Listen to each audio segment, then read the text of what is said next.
Hi guys, ito na naman tayo. Magluto na naman tayo ng ulam. Ulam ko pala. Ito, magadobo tayo ng chicken, liver, at saka yung kidney, balon-balunan. Ito yung ating mga ricado, star anise and paminta and bell pepper, garlic and ginger and laurel.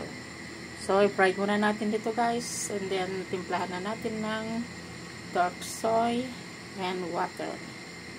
Later na yung vinegar. Yan guys, kailangan muna natin i-fry ng konti para sa ganun ay hindi siya madurog pag nilagyan na natin ng tubig. Yan. Tapos ilagyan na natin yung laurel, saka yung star anise. Yan. Full black pepper. Saka lagyan din natin ng durog na paminta. Cracked pepper. Yan.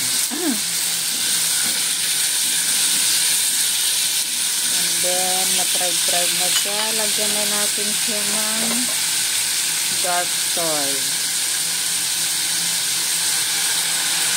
Saka natin lagyan ng light soy. Wala na tayo kasi yung sweet soy. Nakalimutan kong bumili guys. Yan. Saka na natin siya tubigan at palambutin. And then later, i-take out natin ito kasi madaling maluto. So, ganun lang guys. Ito na yung ating adobo liver. Yan. Okay na siya guys. Nilagyan ko lang siya ng egg, na half egg para sa matanda.